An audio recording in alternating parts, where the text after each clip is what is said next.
Hey guys, welcome back again to my channel, and if you are new, welcome to the Appalachian home. So today we're going to start doing some fall projects, and I love fall. It's my favorite season. Today we're going to be starting off with these simple, really easy fall beads. I love making these. I've made them in several other videos doing different projects, but I'm starting off with these beads. These actually came from Amazon, and I'll leave all the links below, but I'm using large, medium, and small, and I believe the large are 1 inch, the medium are 3/4 inch, and the small is a 1/2 inch. And I'm also using some jute cord. You can either use jute cord or actual bead cord that you find in Walmart. It's near the beads and things like that. The bead cord is actually a little bit stiffer.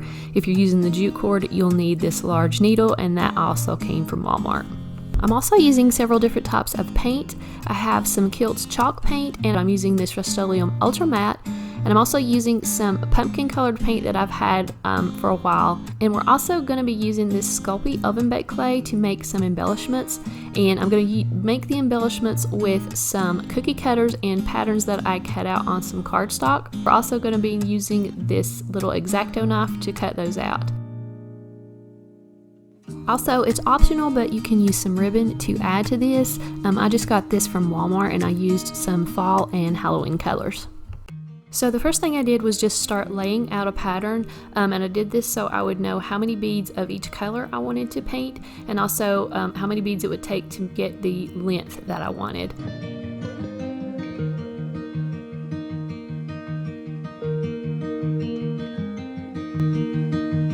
So now I know how many beads of each size I will need, and I'm just going to go ahead and start painting them.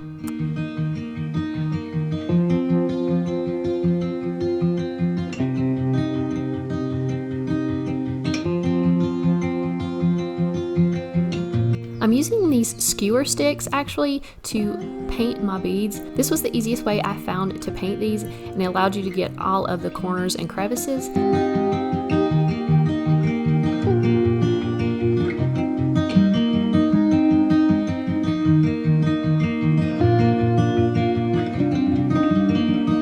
So on the large beads, I could actually fit several on one of these skewer sticks. So I just did all these at one time, and it made it a lot easier using the spray paint. If you find that your beads don't fit on these and you need to paint a lot at a time, you can also use some jute string. That's actually how I did the black ones, and you can string those up and tie off one end and hold the other, or get someone to help you, and you can spray paint them like that. And I found that it saved a lot of time rather than just laying them on a towel and spray painting them like that, because I found that the spray paint kind of clogged and it didn't look as nice. So that's just a tip if you're going to paint these.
So I'm using this Sculpey oven baked clay to make the embellishments. I really love it. These turned out so cute, and if you're not a professional at clay making, as I am not a professional at it, this works really good. So I just took some out of the box and I worked it with my hands, and there is instructions on the back of the box on how to use this.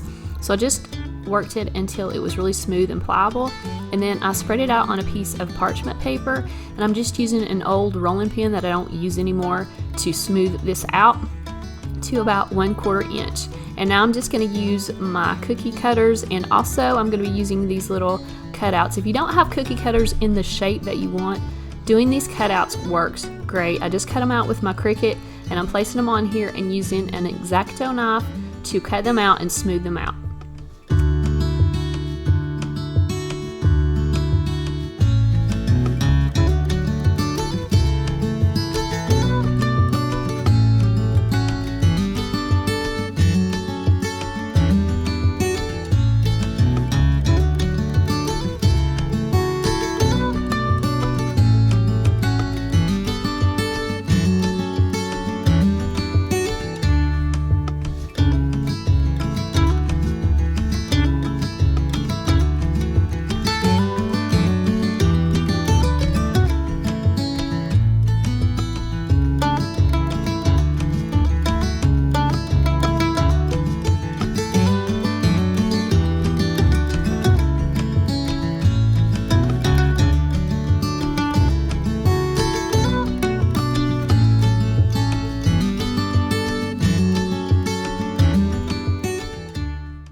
I'm using the instructions that came on the back of the box, and I'm just preheating my oven at 275, and I will be baking these for 15 minutes for 1/4 inch thick. Again, you can read the back of the box for instructions.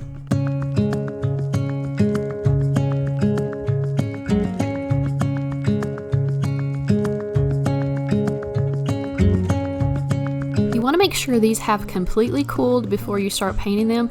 You may even want to make them the day before and wait till the next day to paint them. The bat had some trouble with the paint drying, so I just stuck it back in the oven after I'd painted it for about 5 minutes, and that seemed to take care of that problem.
As always, thank you guys so much for watching my videos. I hope you enjoyed this one. If you're not subscribed to my channel, I really hope you consider subscribing. You can also hit that bell for all my notifications. So thank you guys again, and I'll see you in the next video.